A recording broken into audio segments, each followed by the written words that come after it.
Hapa ndo mimi huogea na kuja na ndoo yangu na ingiza hapa ndani, nachukua maji na jiweka pale na kaanza kulala nje. Kuna manguo zangu kwa gunia, kasema nitalala wapi, baridi nayo inanigonga. Hiyo siku ndo nilianza kujua life ni nini. Sikuwa sikianga kitu kingine kaa hiyo. Mbona niache? Sijaiona mama wa mtu akaacha mtoto wake. Mimi naona tu alienda huko akasahau nikaa na mtoto. Tuko family, my name is Kingori Wangeshi, and on this episode of my story, I'm on a transformative mission to transform the story of Abdul. This is his bathroom. This is where he cleans himself up, and we'll show you where he sleeps and how it all happened and ended up there. Let's see. Jina langu naitwa Abdul Mohammed Mutiso. Niko na miaka 17. Tumekuja hapa siku ya leo kwa sababu nimeambiwa na nimethibitishiwa kwamba unaishi wapi kwanza? Mimi nilikuwa naishi I was a street boy. Yeah. Tuanze safari yako ya ukiwa Mombasa. Ni nini kiliendelea? Ulikuwa unaishi namna gani Mombasa? Mombasa nilikuwa na mamangu. Tulikuwa tunaishi sehemu ya Mombasa huko Bamburi. Tulikuwa tunaishi rent ya kawaida ya 7k. But sikuwa jua babangu nani.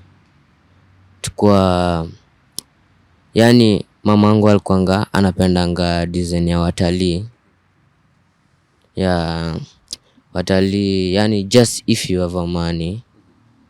Alikuwa anakuleta kwa nyumba, anakuambia mtoto wangu huyu kuanzia leo ni babako. So vile alikuwa anaendelea na hiyo tabia, ukikaa kama mwezi 1-2 ukisota, anakuambia hakutaki. Tena kidogo kidogo analeta mwingine, sijui ni mu-USA. Tena alikuwa analeta hadi wazungu. Yeah, just if you have money na ni mtalii. Hata nilikuwa nasema if kila saa tu alikuwa anapendanga kusema this is your father, this is your father. Nilikuwa ananichallenge tena sana.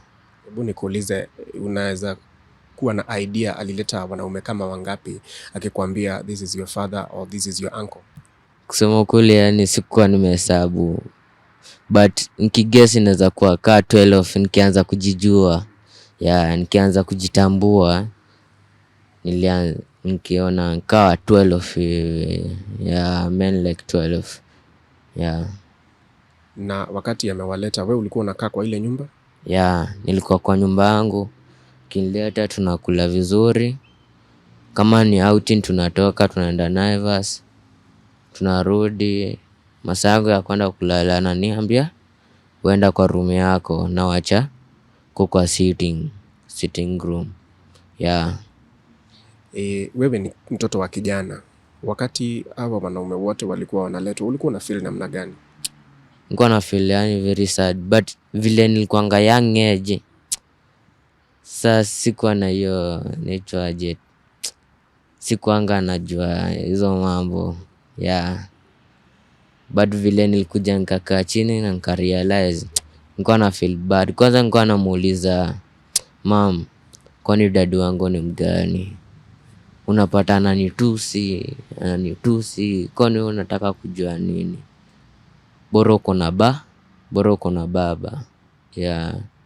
Lakini unasema wengi wao walikuwa ni watalii. Wengi wao walikuwa watalii. Just akiona tu mtalii wote ndo hivyo tunaishi naye. Until ile mani yake taisha ndo watamwacha tena. Ndo atafute mwingine. Ulijua ni nini inaendelea ukiwa na miaka mingapi? Mimi nilikuwa najuanga tu mamangu ni mrefu wa pesa. In fact alikuwa na gari yake. Kwanza watalii akikuja lazima anunue gari. So ile siku yenye atasota ni kama hiyo ni tunasema aje ka balance yake anaenda kayu ndo akiendelea kutafuta wengine. Alafu alikuwa na tabia ya kwenda nje. Nje wapi? Nje yani nje ya Afrika. Ya mamako alikuwa anaenda nje ya Afrika kufanya nini, na unajua ni countries kama gani alikuwa anatembea? nilikuwa namsikianga anaenda England, USA, lakini hizo zingine sijui. Akienda kule alikuwa anakuambia anaenda kufanya nini? Hakuwa niambia, alikuwa anakomboa tu msichana mpaka ile siku yenye atarudi ndo msichana aende kwake. Huyo msichana ndiye alikuwa anakulea? Huyo msichana kwanza alikuanga Mgiriama. Alikuanga Mgiriama. Yani just tu amenipikia, amenifulia na hiyo mambo ingine. Na shule ulikuwa unaenda? Shule pia alikuwa anakomboanga nini, mwalimu mwenye anakuja na vitabu, anakuja kila year naingia class ingine na niko kwa nyumba. So unapata nafundishwa subjects mbalimbali. Mwisho wa mwezi ikifika analipwa na anaenda nyumbani. Ukigauge maisha ilikuwa namna gani? Ilikuwa mzuri ama ulikuwa kuna vitu ulikuwa una miss? Ilikuwa mzuri, but kitu yenye ilikuwa inanipeanga stress, who is my father? Nikiuliza hiyo najua lazima nitatusiwa. So napata niko quiet. Simwezi uliza hiyo. Kati hao wanaume wote ambao walikuwa wanaletwa nyumbani na mamako, kuna mmoja alikuwa na kutreat vizuri ama aliwahi kutreat vizuri, na kuna mmoja ama aliyekutreat vibaya? Kuna mmoja alikuwa USA, alikuwa ananipenda tena sana, lakini mamangu walichukiana kwa sababu mamangu apendangi mtu wa kusmoke. So vile alismoke na vile mamangu alikuwa anamkataza wakaletana juu. So huyo USA akaenda.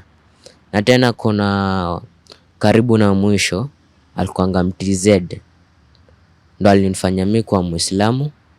Kitambo nilikuwa naitwa Brian Mutiso, lakini sasa huyo MTZ akakuja akamlazimisha mamangu kwa Muislamu na mimi nikakuwa Muislamu. Mamangu akaitwa Amina, sijui jina ingine, but mimi nikaitwa Abdul Mohammed, mimi nikaongezea Mtiso. Sasa huyo Mtanzania alikuwa anatreat vibaya. Yani alikuwa anapendanga kwanza kupiga watoto wenye so wake. Alikuanga, in fact alikuanga na kid pia, na alikuanga akona do. So kuna siku pia tushaiwahi enda TZ mimi na mamangu. Tukaenda huko ndo nikafanywa sakamzisho. Ndo tukaenda tukajuana huko na shosho yake kaka. Wao tena wakarudi Kenya, wakaniacha huko kitu kaa 1 month to 2. So kukaa huko nikajuana na mashosho huko, wao wazazi wao, vijana wake tena wakarudi. Tukaenda tena sisi wote tena huko nini ndo wakakosana tena huko Mombasa. Mamako anaitwa nani? Mamangu anaitwa Janet Mutiso. Kwa hivi sasa unajua pahali yuko? Sijawahi jua. For 4 years sijawahi jua. Sasa tupeleke hiyo siku ambayo ulimkosa ama what happened? Nini kiliendelea? Mimi nakumbuka last. Sasa kwa huyo Mtanzania akakuja mwingine, sijui ni Uganda ama ni wapi.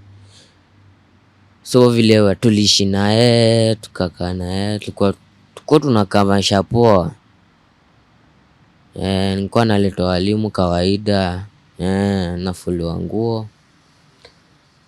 Sasa huyo Muganda wakakosana tena. Sijui alikosania nini. Sasa vile huyo Muganda nikashtuka tu kwa ghafla ameenda. Sasa huyo mamangu tukakaa naye karibu 3 weeks. to 4 nikikumbuka. Na ilikuwa mwaka gani? Ilikuwa hiyo 2022. Yeah. So vile sijui mamangu pale alienda for sure. Aliniambia kijana weenda lala, unaona kawaida tu. Weenda lala tupatane asubuhi. So vile nilienda kulala asubuhi kuamka, kuitana sioni mtu, kadhani ameenda tu job yake. Ama kwa hustle. Sasa mimi si unajua mimi nikapata food iko jikoni kawaida. Nimepata TV in fact nilikuwa napendanga TV sana. Nikaenda kwa sitting room, naenda kujiochea tu TV yangu. Sasa nikashangaa ikafika majioni. Kashangaa mbona mama hakuji. Kasema acha leo ni basi nimfurahishe kwa sababu nimeboeka hata coach TV. Sema acha niende kwa bedroom, niende nikafagie ama kusafisha ama nini. Kwenda huko. Kwanza kitu ya kwanza ilinishtusha. Nilipata kabati. Kabati haikuwa hata na nguo. Nguo zake sasa? Nguo zake. Alafu zile vitu zake za dhamana hakuna. Na unapata bed haijatandikwa, yani kwa shagala bagala. Kashangaa, nikasema basi acha nitandike, labda anaweza kuja. Kukaa hivi for one. Nikaanza kusikia njaa. Nikaenda kwa majirani nikamwambia mamangu aliwaambia story yoyote. Sijaimuona na niko njaa. Wakaniambia aje, na umeachiwa chakula kwa nyumba ya mamako. Walikuwa wamemzoea. In fact mamangu alikuwa anapenda kukunywa pombe hizi wines nini. Sasa akaniuliza wewe mamako alikuachia chakula yote? Nikamwambia hapana, kwanza in fact niko njaa. Sijui pali ameenda. Wakaniambia aje, wewe kuja ukulange huku mpaka ile siku yenye atafika. Nikamwambia sawa. Mwezi ikaendelea hivyo, mwezi ikafika. Vile mwezi ikafika, landlord akakuja akaulizia. Kwanza si unajua kawaida anagonga mlango. Nikafungua. Akaniambia aje, mshahara rent. Mimi nikamwambia aje mamangu hayuko. Hebu ngoja kwanza ile siku yenye atafika atakulipa. Si nikakaa hivi ikafika hadi date 10 mwezi mwingine. Akakuja tena akasema alifika. Kamwambia hapana. Kaniambia kama ni hivi sitaki. Beta nifunge nyumba yangu na kifuli na mtoe vitu zenyu. Mwambia sasa nitatoa aje. Akaniambia ama kuna kitu yoyote mnaweza nilipa. Nikaangalia hivi nini hiyo inaweza chukuliwa. Nikamwambia unaweza chukua sofa. Akaniambia by the way iko fiti. Akaenda kuichukua akaniacha. Yani ndo alijilipa nayo. So vile mwezi tena ikaendelea hivyo. Akafika ile mazoea yetu. Naangalia kitu nzuri namwambia na ile. Hadi nikabaki last na TV na ufa. Kitanda hakuna, nini hakuna, ni nguo tu zangu. Sasa niko na TV na ufa. Kamwambia mimi sina otherwise. Wewe tu chukua hizo. Beta nilale. Sasa hizo vitu nikamaliza tena mwezi. Nikasema nitaenda wapi. Nikaanza kulala nje. Kuna manguo zangu kwa gunia. Nikasema nitalala wapi, baridi nayo inanigonga. Hiyo siku ndo nilianza kujua life ni nini. Sikuwa sikianga kitu kingine kaa hiyo. Haukuanga na auntie ama uncle? Mamangu hata ukisema tu hiyo hakukuwa nayo. In fact mtu hawezi kuambia baba aje. Basi na by the way hata sijamalizia story. Kuna siku nishaimuuliza, nakumbuka. Kuna siku nishaimuuliza, mam, si hata siku moja tu angalau tuende kwa shosha ama kwa babu ama nani. Yaani ananiambia tutaenda tu. Akaona hadi namsumbua. Akakuja akaniambia ukweli, shosho wako hayuko, babu wako hayuko. Ndio hiyo siku nilikatisha mwisho kumuuliza tena. Sasa tumeacha pahali unalala kwa street, manguo kwa gunia. Maisha ilikuwa namna gani, Abdul? Kuishi kwa street ni kwa hustle, nikiona kaa sina job ya ama sioni hoteli yoyote ama kila mtu amenikataa, naamua kufanyaje, nachukua plastic naenda as in 50 kilometers, nikutembea tu na kagunia kangu, kipata ka plastic naweka, pata naweka. Kwanza nilianzia Machakos kabla nipatane na huyo Muislamu. Mamako alikuacha ukiwa na miaka mingapi pale Mombasa? Aliniacha nikikumbuka nilikuwa naanza kuingia sasa 13 ya birthday yangu, nakuanga mwezi wa 6, date 2. Ulitoka Mombasa aje ukajipata Machakos? Mombasa ni hizi tu, mimi naamini hizi za plastic. Kazi nakwambiaje, nilikuanga najua niko na hoteli, bora tu nishakula na nimepelekea na maji. Hiyo ingine na hustle nikiweka. Ndio nitokeo Mombasa. Yaani nilikuwa nachukia Mombasa kabisa. Ningetaka nilale Mombasa labda kwa nyumba. Sasa safari ya kutoka Mombasa hadi Machakos ilikuwa namna gani? Ilikuwanga ndefu. Hata sikutumia pesa nyingi. Yaani nilipata msee nikamwambia oe, niko na hii 800. Naweza fika aje Nairobi? Akaniambia acha niende nikaongee na beshte yangu Nairobi. Akawa ananiuliza Nairobi wapi? Mimi nashindwa. Namwambia ama Machakos. Unajuanga Machakos obvious mpaka kwa town. Akaniambia sawa, acha nitaenda kuconnect nisikie kitu yenye atasema, alafu kama tutaona utaweza enda. Sasa akaniambia ni sawa. Nikamwambia ni sawa. Sasa akaenda akamconnect huyo msaka, akamwambia lakini ujue hautaketi. Hauwezi keti kwa kiti, labda usimame. Sasa hiyo ni gari ya aina gani? Ilikuwanga tu basi ya kawaida. Sikuwa nimeshikanisha jina. Ilikuwanga sijui hizi za bei kidogo . Sasa ukafika Machakos, maisha nayo huko ilikuwa namna gani na mbona ulichagua Machakos? Kwa sababu sikuwa najuanga Nairobi. Mimi nilikuwa najua tu Nairobi ni Nairobi. Sasa nikasema Machakos kwa sababu haezi niuliza wapi. Always Machakos unapelekwa town kabisa. Alafu unaachwa hapo ndo unajipanga unaenda kwa kijiji. So akaniacha hapo kwa tao, basi kajipea shughuli. Sasa vile mimi naanza tu tembea tu na nguo yangu kigunia hivi, nikapata wasee. Kwanza sikuwa najua pale nitaenda kulala. Ndio nimefika Machakos. Watu ni wengi, sijui pale nitaenda kulala. Nikatembea tu, nikazunguka, nikaona mavibanda yenye imefungwa. Nikasema hapo lazima nitaenda kulala hapo. Sasa mimi nikaenda nikachukua gunia yangu, masaa ikafika, nikatembea, nikasunda hapo kwanza. Hiyo gunia yangu ya manguo hapo kwa hiyo ka hoteli ka fix. Nikatembea hiyo town nzima, nikachoka na nikarudi kwenda kulala.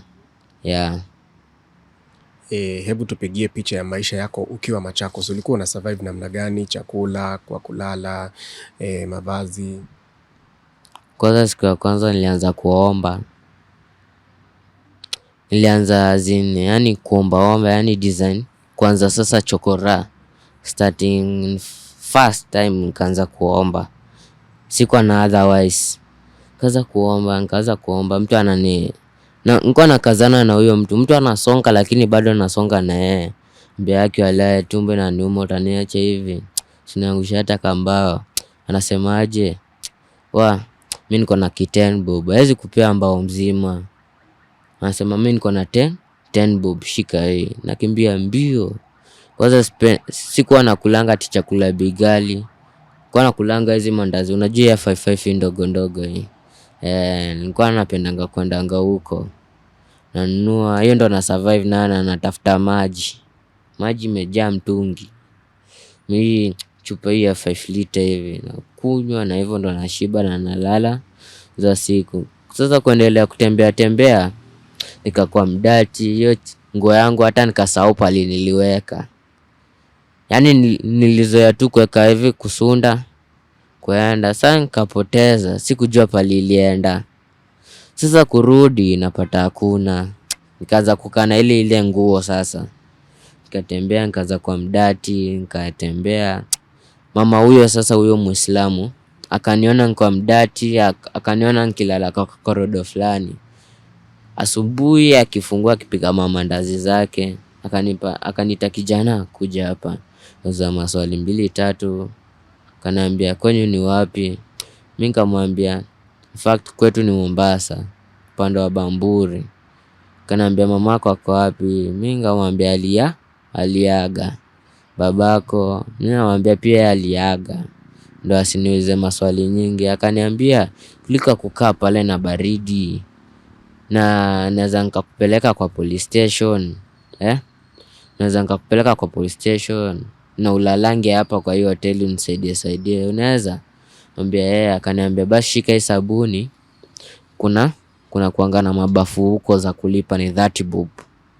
Sasa nikaenda nikaoga. Akaniletea nguo za mtoto wake. Alikuwa na mavijana wengi. Akaniletea nguo ya mtoto wake mmoja. Nikaivalia. Nikasema at least leo nimevalia nguo safi. Sasa nikaanza, akanipea chakula, mchele, ilikuwa mchele, maharagwe na chapati. Nikakula, akaanza kuniambia, wewe ngojea, wewe nisaidie 2-3. Akaniuliza, naona kuanga dini gani? Nikamwambia Muislamu. Akaniambia in fact pia mimi ni Muislamu. Watoto wangu ni Waislamu, mzee wangu ni Muislamu. Unaweza tujoin? Nikamwambia si.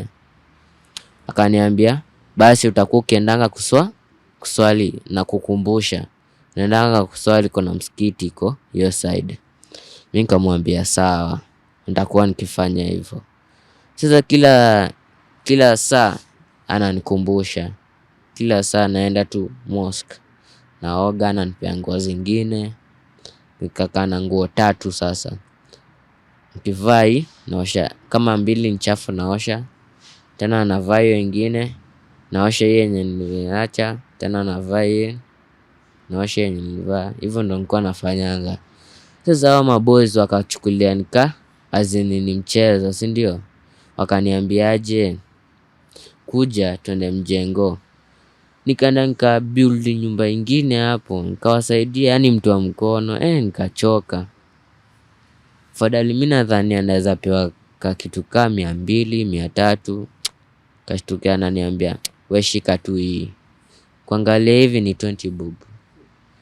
Nikashangaa, rada, kwa unanichukulia aje? 20 bob nitakula nini? Kaniambia suko kwa mamangu. Si nikakubali. Sawa, nikaenda nikakula kitu kidogo hiyo 20 bob. Sasa kesho ndio ilikuwa the worst.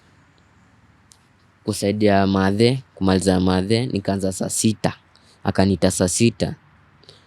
Tukajenga. Kwanza huyo mtu alikuwa kijana yake alikuwa mtu wa shash. Huyo mtu wa bangi. Tukaanza kujenga saa 6, ananituma. Tukamaliza saa 6 ya usiku. Kuanzia saa 6 mpaka saa 6 ya usiku. Na tena najua madhe mwenyewe alikuwa anafungua saa 10 sharp. Sasa hiyo siku nilikuwa nimechoka yani. Nikasema nikipata namna, tulikaa mwezi wa kadhaa hivi ka 5 months to 6. Sasa nikasema nitatafuta namna nipate job na nishie kama ni Nairobi au ni wapi. Beta nishafika tu Nairobi. Mimi nikasema iko ile job nitapata tu. Nikakumbuka ile mjengo yenye tunajenga, iko na maplastiki nyingi. Kasema by the way, siende na kagunia kangu, niende nikipimanga hizo mamtungi imepasuka nini. Iko na kila kitu. Lakini chuma ilikuwa zake. Hakuwa anachukua chuma. Mimi nilikuwa nachukua maplastic. Sasa hivyo ndo niliendelea. Nilisikia kwanza Nairobi ni 150 na nikapata hiyo 150. Sasa nilipanda gari. Naulizwa na makanga, unashukia Nairobi sehemu gani? Nilianza kujikuna kichwa. Tasema wapi na sijui. Akaanza kuniambia ama Kariobangi. Hiyo ndo jina kwanza nilijua nikianza kupanda hiyo matatu ya Nairobi. Ama Kariobangi. Ama sijui ni West. Ama sijui ni wapi. Aliniambia nyingi. Mimi nilishika Kariobangi. Akaniambia Kariobangi wapi? Nikaanza kujikuna kichwa. Akaniambia 1 ama 2. Mimi nikaguess 2. Nikamwambia 2. Sasa vile nilimwambia 2, hata sikufika. Vile nilifika sijui ni stage aina gani, lakini nikakuja kujua baadaye nilishukia Imara. Mimi nilishuka tu kwa sababu niliona watu wanashuka. Nikashuka. Sasa mimi nilifikiria mmeshafika. Si mimi nilifikiria tushafika kwa sababu nimeona sijaiona hizi maflyover mali nyingine. Hizi mabarabara yenye nakuanga juu hivi. Nikaanza kuona, nikasema ama tumefika. Nikauliza mtu mwenye ako kando yangu, na hapa ni Nairobi. Unajua zile basi yenye nakuanga na kichwa mbele. Ile kichwa ya lori. Hiyo sasa nako tumepanda. Kamuuliza ama tumefika Nairobi. Akaniambia kajua basi ile vile itasimama hapa ndo nitashukia hapa. Si nikashuka. Sasa hizo ulikuwa na nguo na gunia ama zilikuwa wapi? Ulikuwa na nguo? Nguo si ni zile zangu 3. Ile 3 yenye nilikuwa nimepewa. Baadaye nilifanya mbaya, nilitoka kwa huyo mama bila kumwambia. Nikatamani iko siku moja nifike huko nimwambie asante kwa kunichunga. Na God akubless, nifanye ka shopping 2-3 na nijipe shughuli. So vile nilifika Imara, nikaanza kuzurura. Kwanza kitu ya kwanza nikaona railway. Fali ya reli hivi. Kasema na sijaiona train, naonanga kwa movie peke yake. Nikakimbia, nikalala hapo. Kulikuwa pia na ka flyover hapo. Train inapitia tu chini. Sasa nilikuanga hapo hiyo siku ya kwanza nikakaa. Njaa ikaanza kuniuma. Nikaona maboys wengine wa chokora, nikamwambia, "Oi, unaweza kuwa na kitu?" Akanipea kitu kingine sijaikula. Ilikuwa ni nini? Ilikuanga chakula, ni mkate ingine. Ni kwa ka chips hivi. Sijui ameokota wapi. Na hiyo mkate mali ingine iko na ka mall. So nilikuwa natoa hiyo mall juu najua ni mall. Nilikuwa natoa na kula mali ingine. Hiyo chips ilikuwa imejaa nywele, lakini nilikuwa ka chips hivi kamoja lazima nitoe kanywele. Ndo nikule. Hapo sasa ndo nilikuwa nakula tu nikiangalia tu life yangu tu vile iko. Train ikipita hivyo. Sasa ikafika siku nikasema si nilisikianga Nairobi ndo kuna kuanga na airport. Sio, hebu acha nitafute hiyo airport pale iko. Nikaanza kufuatilia ndege kwanza hiyo siku. Kaanza kufuatilia ndege. Naona ndege mbona iko karibu sana. Nadhani ati iko kwa ile kona. Ati inashukia kwa ile kona. Nakimbia. Naona bado inasonga. Nakimbia, nilichoka hiyo usiku. Nikaamua kujilaza mahali kwa flyover. Nikalala. Kwanza nilipata kagunia msee fulani, nikapita nayo. Kasema hii ndio itakuwa kitanda yangu. Nikapita nayo. Si nikaenda nikajificha nikajificha mahali fulani, nikalala. Asubuhi kafika, nikaacha hiyo gunia hapo. Sasa nikaanza kutafuta sasa job, nikasahau mambo ya ndege. Sasa hizo unatafuta kazi kama gani? Yenye nitapata. Lakini sasa sikujua kila kitu ni ID. Hapo nenda naulizia kwa hoteli fulani yeyote ninapata, anasema uko na ID. Naanza kujikuna kichwa, sasa nitasema nini? Naenda kwa yule mzee, uko na ID? Naanza nasema sasa nitafanya nini? Mimi nikamwaje, nikamwambia ile story yangu. Yeye akaniambia, kanizauliza maswali hapo. Akanionea huruma, akanipea chakula na akanipea takeaway. Kaniambia wewe enda kula, sitaki hata unifanyie kazi. Si nikakula na nikabakisha usiku. Sasa usiku tena ikafika. Nikaanza kusikia mgurumo ya ndege na kwanza iko karibu. Kuangalia hivi nikaamua kuifuata sasa kwa highway vizuri. Napanda kwanza zile mawe zile refu zile zinanga mwisho. Napanda hadi nikafika mahali nikaona airport iko karibu, tunaweza sema aje mile kama ngapi hivi, kama 2 ama 3. Nikasema acha nifike huko sasa. Mbona ulikuwa hana haja sana na airport? Nilikuwa mdogo, tangu nilikuwa mdogo nilikuwa napenda kitu kama ndege. Nilikuwa natamani kwenda nchi nyingine. Hadi ikafika on the time hadi nikafika huko sasa airport. Niko na fence ndo ile fence karibu kaa 20. Kasema ile sasa utafika mpaka lini? Na shamba ni kubwa. Nikaamua tu kujieka kwa ka flyover kamoja. Nakaa tu hivi naona tu ndege kanaenda hivi. Naona hapo juu.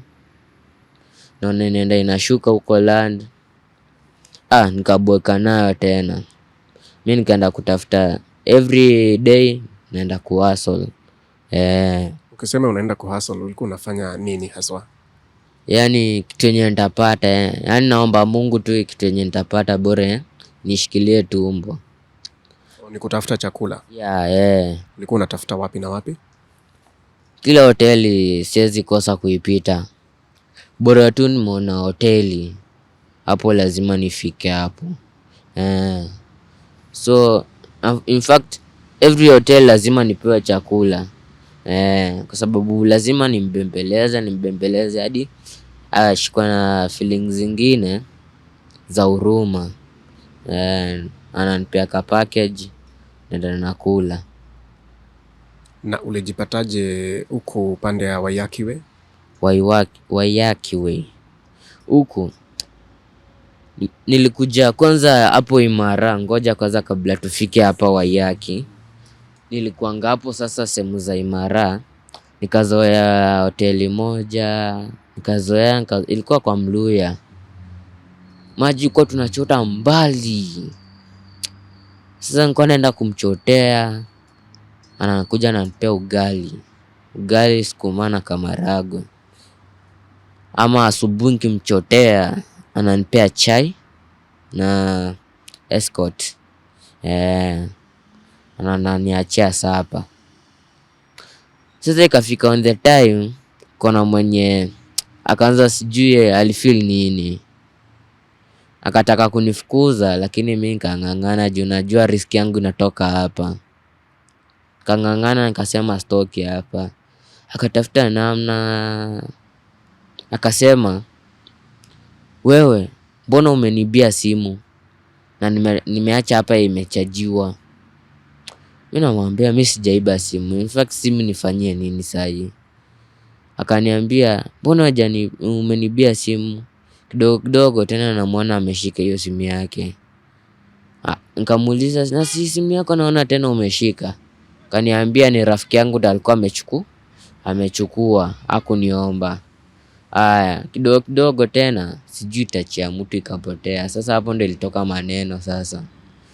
Wakatafuta mtu akaniona ni mimi. Hiyo siku nilipigwa. Wakitafuta simu wakakupiga? Walitafuta simu wakakuja wakanishuku mimi.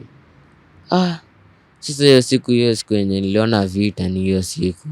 Nilipigwa. Hiyo siku yani nilitoa mwizi. Sasa nikapelekwa hadi kwa maboda. Yani jina yangu ilichafuka hapo Imara hapo. Ilichafuka kabisa. Unajua Imara sehemu ya GM. Hapo. Sasa hapo ndo jina yangu ilichafuka. Nikaamua kwenda tu kwa flyover yangu, naona train. Kasema mtu mmoja akakuja hapo kwa chokora. Kaniambia, "Oe, hakukuwa ameharibika kichwa." Kaniambia, "Oe, ni aje? Mbona unakaa solo? Pige story." Nikamwambia, sana." Nikamwambia, "Na ile ni nini huko mimi naona? Inawaka." Akaniambia, "Huko ni tao." Nikamuuliza, "Tao?" Kama tunaweza enda, akasema itakuwa mbali kidogo lakini tutafika. Tukatembea. Hiyo siku ilikuwa ile rasha. Mvua inanyesha kidogo. Tukatembea hadi tukafika. Tulipitia hiyo njia ya side ya GM hivyo. Tukatembea hadi tukafika. Tukafika tao sasa, tukazurura. Na huyo msee hakuanga mtu wa jaba.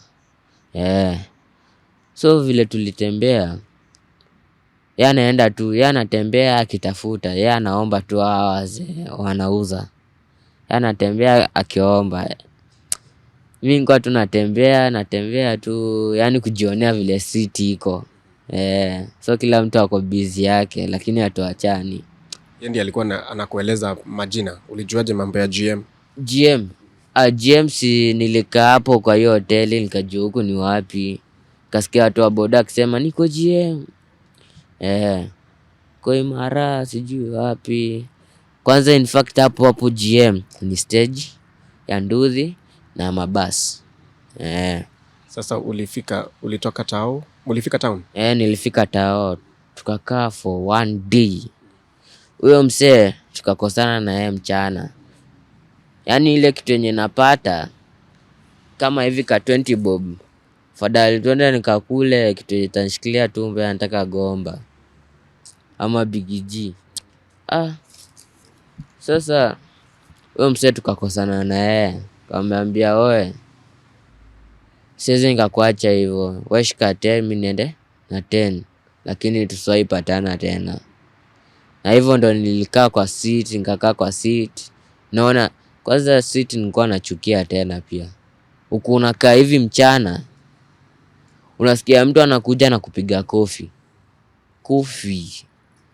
Unashindwa nani mtu mzima. Si ati ameharibika kichwa, ni polisi. Lakini amevaa wanajiita marino. Anapiganga watu uchokora. Pigwa vibaya sana. So unkwanga mimi nikikaa tu chini hivi vile unaniona hivi, lazima nikuwe rada. Kiona mtu anakuja tu karibu kaa nimeepa. Juu najua hapo else ni vita tu. Mzee tu umekaa tu chini unasikia tu umepigwa kofi. Kwanza ile siku nilikuanga mgeni. Hiyo ndio siku nililia sana. Umekaa tu hivi chini. Wewe tu unajionea tu city vile iko mchana. Unasikia tu mtu amekuja amekaa amekupiga kofi. Unashindwa huyu msee, kwani nimemkosea nini? Nataki ukae hapo. Ukikaa hapo utaongezewa zingine. Sudaji unakimbia. Nikakuja nikapata hao watoto wengine pia hivyo wanapigwa. Watoto kwanza niliona mtoto mwingine nikamhurumia. Mtoto anakaa hivi mdogo. But ile vile amekaa hiyo sura kamhurumia tena vibaya sana. Waiwaki wewe ulijipata namna gani? Waiwaki vile nilitoka hiyo, mimi niliona rhino imenishinda kabisa. Nikaamua kukuja mpaka Westland. Nikaishi hapo kwa flyover mwezi 2-3 nikisurvive na hii maplastic. Peleka mpaka hapo tao na nakimbia mbio mpaka huku. Sitaki nipatane na watu. Kuna siku ikafika nikaenda hivyo nikitumia plastic zangu, si ndio? nikapata msee fulani akaniita, kwa tumelala naye kitambo huko kwa sasa kwa tao. Akaniita akaniambia, "Oe, ni aje, mbona umepotea?" Mimi nikamwambia mimi nitoroka huko kwa wale wasee. Sasa kukakaa hivi Prado ikasimama. Mtu akakuja, nikadhani anaenda kwa ile kakona ende ajipe shughuli. Nikamuona tena anaanza kushika mgongo, anatukaribia hivi. Kaona kitu kingine refu ikatoka hivi, na ilikuanga inakaa blada hivi. Nikajua, nikarealize hiyo nyaunyo. Nilikuwa nimevaa kakofia hivi Marvin. Akapiga hivi uzuri hiyo Marvin ikanizuia, akapiga hapa mdomo. Ikafura, ilikuwa imetoka damu kabisa. Anatupiga, anatukimbiza, sisi tuko kwa highway hata karibu tugongwe na gari. Nikatoka kabisa hapo sasa, nikafika mpaka Westland. Nikakaa hivi, mzee akakuja. Kuna mzee alikuja tena. Sasa vile nilipigwa hapo nimeumia, mzee akakuja, mzee fulani tu wa kawaida akaniambia, "Oe kijana, sikuja hapo nibebe karangi afu nikujenge." Mimi nikamwambia sawa, vile hata sasa niko na njaa. Tuende, tukaenda hapo Quickmart. Kwanza mimi nilikuwa naambiwa na hao masoja, usiingie. Kwa mdati. Sasa nikakaa hapo tu kwa hako kakona nikimgoja na rangi yake. Rangi haikupatikana. Kaniambia twende kwa ile kona fulani. Tukaenda, haikupatikana. Akaniuliza maswali 2 3, wewe ni nani? Ulikuwa wapi? Na ulitoka tribe gani? Mimi nikamwambia tu story yangu. Akaniambia kuna mosque. Mosque iko hapa tu mbele, iko mbali. Toka hapa West, ukisonga mbele tu hivi hadi Waiyaki. Kuna mosque hapo kwa jeshi.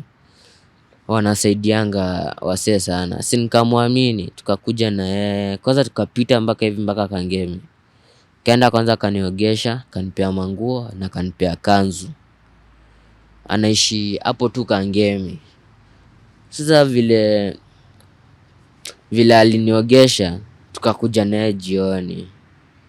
Tukakaa kwa hiyo mosque, kitu ya kwanza akaenda akanitia kwa imam mwalimu sasa anasimamia msikiti. Tukaongea na yeye, nikakaa hapo for months. Ramadhani ikafika, ikaisha. Ulikuwa unakaa kwa mosque? Si ati nilikuwa nalala hapo. Nilikuwa yani wastage of time yangu ilikuwa hapo. Friday ikifika, najua wale Arabu wanakupea kakitu 50, mwingine akanipea 1500. Kana nikabai nguo, nikabai viatu, yani nikang'ara hiyo siku. Mwingine yani yenye atakupea tu nashukuru. Na kulala ulikuwa unalala wapi? Kulala si nilikuwa tu nalalanga tu West yenye nilikuwa nimezoea. Chini ya flyover? Chini ya flyover tu. Kwa nikipata kagunia naweka, naekelea box chini na nalala. Nilikuwa na jacket ingine nzito hivi. Sasa huyu mzee ambaye alikupata akakuleta hapa uliko, mlipatana kivipi? Si hata tulipatana. Mimi nilikuanga nikizoea hapa kwa mosque. Siku ikafika, mama kaniambiaje, "Kijana, kama una details za kwenyu, sitaki nikuone mosque hata kuswali." Mimi nikamwambia imam kwa roho safi tu, nikamwambia ni sawa, nitakupromise ile siku yenye nitapata tu details hivi nitarudi kwa mosque. Akaniambia sawa. Sasa kutoka hiyo siku sikuwahi fika tena. Nikaanza Kangemi. Naenda kuoga kwa ile damu yenye nimeshowiwa. Natoka narudi Kangemi. Nakula huko. Nakula food huko. Yani ile nimezoea tu kwa hustle. Na nikisha kula narudi mpaka huko na mguu tu. Unapiga tu polepole tu ndo masaa iende. Asubuhi ikifika nakuja mpaka tu huko. Ikafika siku. Nikasemaje, siacha nipite east side kwani kuna kaanga aje. Nikapita tu hivi pilka. Nikasikia watoto wengine, ilikuwa Saturday. Sika watoto wengine wanasema leo tunaenda kushiba. Sasa kwa hii kijiji naitwangwa aje, nimesahau jina. Wanakuja tu hivi, wanakujanga hapa kila Saturday. Wanasema leo tunaenda kushiba, leo tunaenda kukula. Nikauliza na sasa niko njaa. Sasa toi, ati mnaenda kukula wapi? Na si ni pale. Tulipatania hiyo side pale. Ni sasa nikienda hiyo side hivi chini. Nilikuja mpaka hapa. Nilikuwa nimechoka. Mtu uende hivi mpaka Kangemi na mguu. Tena urudi hivi. Nilikuwa nimechoka. Nikakuja mpaka hapa kwa stage ya tuktuk. Nikapita mpaka hapo kwa highway. Hapo kwa flyover hapo chini. Anamaanisha James Gishuru pale ABC. Yeah. Sasa nikafika hapo, nikasema hapa ni pale mzuri ya kulala, nikasema hapana.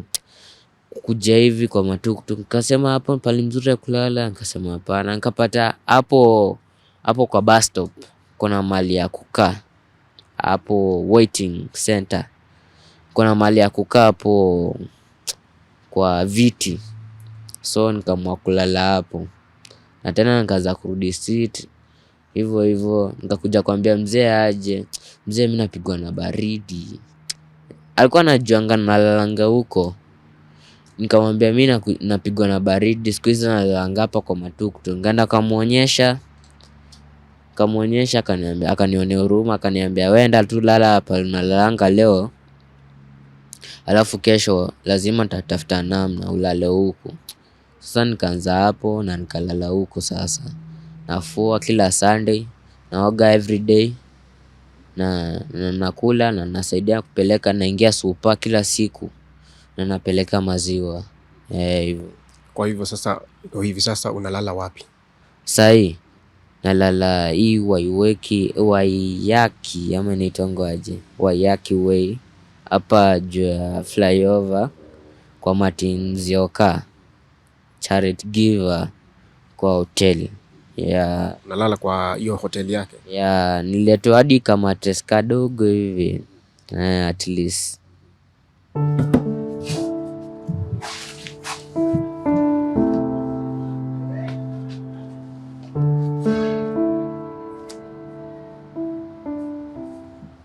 Hapo ndio unalala? Yeah. Mpaka asubuhi? Yeah, ndio. Na kujifunika? Nafunikanga tu mguu. Na hii sweta yenye nimevaa ndo najifunikia hapa juu. Ndo kuzuia umbu. Na mbona usilale hapa juu? Mzee alikataa. Nini? Asema hii meza hataki iharibike. Hii ni meza ya hoteli? Yeah. Na tueleze, jana mimi niliona pahali ulikuwa umeanika nguo pale kwa fence. Tueleze vile unavyoishi, unafulia wapi, unaoga wapi, vitu kama hivyo.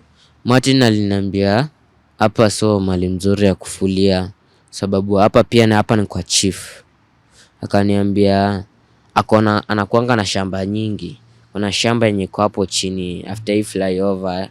Hii ukipita nje ya Waiyaki way ya Red Hill hiyo sasa. Kuna shamba yake iko hapo tu chini, hata iko mbali. Tunaenda, akanienda hadi akanionyesha damu. Akanionyesha kadamu kadogo, sio hata kadamu, ni sijui nitongo aje hivi. Paliani kuna maji.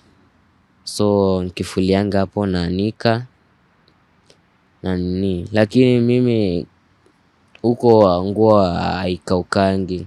Kama kila siku Sunday nafulia huko na kuja nayo naanika hapa. Yeah. Na kuoga? Kuoga bado naogeanga huko. Yeah. Hapa ndio huo unaogea? Yeah. Hapa ndo mimi huogea. Na kuja na ndoo yangu. Na ingiza hapa ndani nachukua maji. Najiweka pale. Na shower. Afu nikitoka napanda vizuri. Kwa kichaka sasa? Yeah. Mpaka nifike huko kwa hoteli sasa.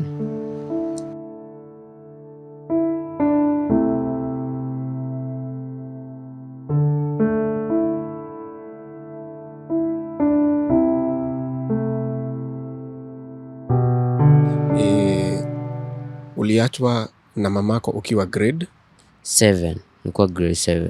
Hapo ndio masomo yaliishia? Ndio iliishia hapo. Kwa hivi sasa uko 17, so uliachwa ukiwa 12. Ulituambia 12 to 13. Hiyo miaka minne ambayo ulikuwa Mombasa peke yako, ukakuja Machakos, Nairobi town, city, alafu hapa Waiyaki we, unaweza ielezea namna gani? Yani unaweza ipea description inakaa?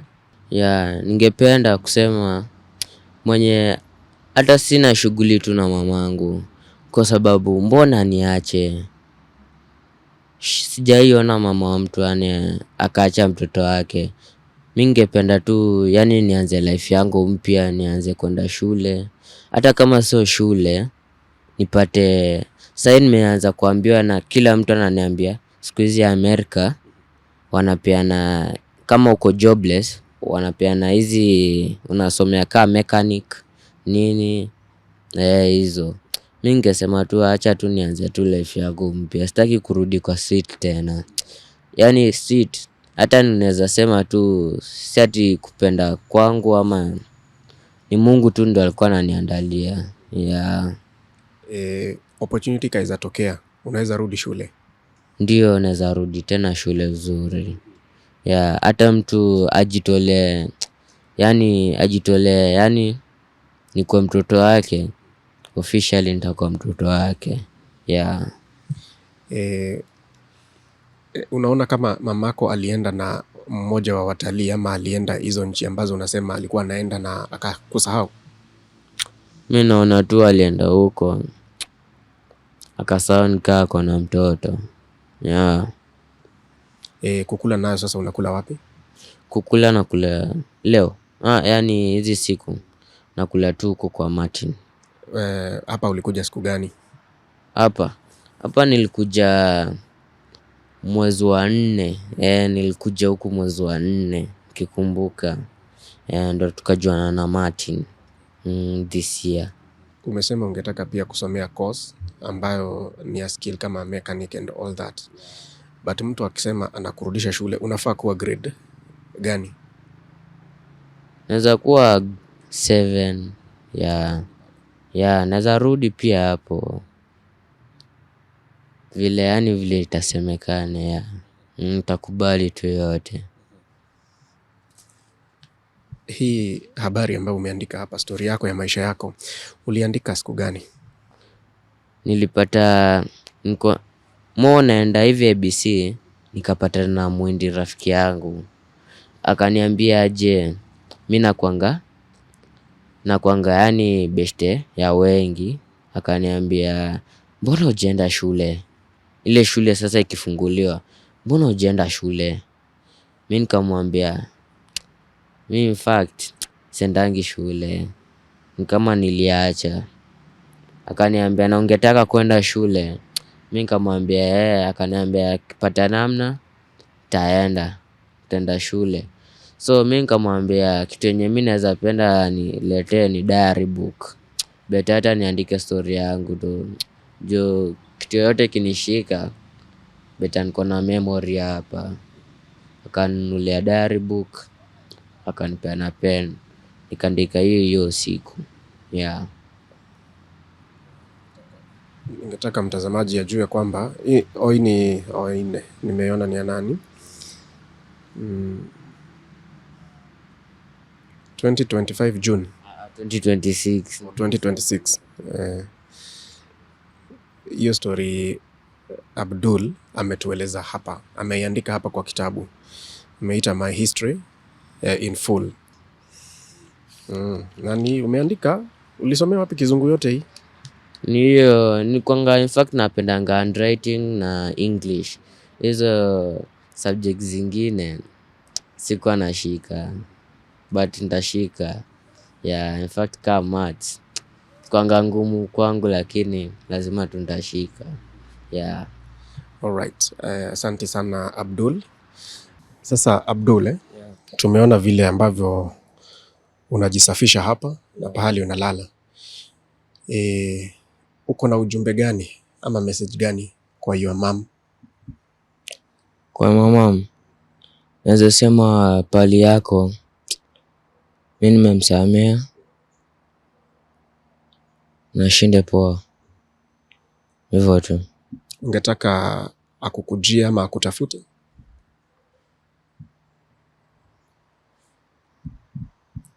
Anikujie pia iko sawa, pia akinitafuta pia ako sawa. Yeah. It is written that a mother would leave her children, and it has happened with Abdul. His mother abandoned him at only 12 years. He doesn't know where she is. All he craves for is education and a future for himself. How can we support him? Because he's a minor, we are going to register a SIM card by the name of the person who contacted us about Abdul, Christine. And Tuko will get him a phone so you can get in touch with Abdul. My name is Kingori Wangeshi, and this has been an episode of my story right here on Tuko. Let's transform this life. Thank you.